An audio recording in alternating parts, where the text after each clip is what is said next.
اهلا بيكم في قناتنا وتلك كانت قصتي. لو عندكم اي مشكله ومش لاقيين لها حل يا ريت تبعتوها لنا تحت في صندوق التعليقات او على صفحتنا على فيسبوك، وباذن الله نلاقي لها حل. وما تنسوش تعملوا لايك وسبسكرايب علشان قناتنا تكبر بيكم. ومعانا مشكلتنا النهارده. حضرتك انا متجوزه بقالي 5 سنين وكان في بينا مشاكل كتير جدا.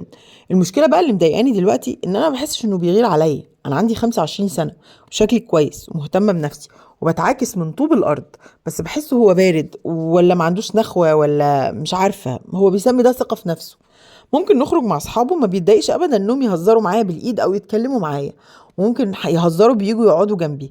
لدرجه اخر خروجه كان صاحبه بيزق لي المرجحه وهو واقف، وانا كنت مصدومه وعندي ايرور وعماله اقول له بس خلي صاحبك يسكت وهو واقف ما بيقولش اي حاجه.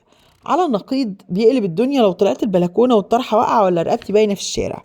مش فاهمه، ببقى حاسه انه بيمثل في المواقف دي. ممكن اقول له حد حاول يتكلم معايا او يعاكسني، بعدها الاقيه مصاحبه عادي. انا فعلا الموضوع حارق دمي قوي وانا بغير جدا. يفضل يقول لي اصل انت مش واثقه في نفسك، انت بتحبي تعيشي الدور. حد يقول لي بقى هو ما عندوش نخوه فعلا ولا ده العادي؟ ويا ريت بقى الرجاله ترد عليا لان رايهم يهمني جدا. وبالمناسبه لما حد من اصحابه بيقول اني حلوه بيقعد يضحك ويقول لهم ويقول له والله انت كذاب. انا متلخبطه. هو شايف ان ما يتبصليش مثلا ولا واثق فيا ولا واثق في نفسه؟ زي ما على طول بيقعد يقول لي لصاحبة المشكلة بغض النظر عن جوزك، فين حقائق انت وفين احترامك لنفسك؟ فين احترامك اللي يخليكي تشوفي نفسك غالية مش رخيصة كده اي حد يجي يهزر معاكي بالايد او يزقك على المرجحة؟ فين الحدود اللي انت حطاها علشان محدش يتجرأ عليكي؟ انا اسفة انت كلامك متناقض.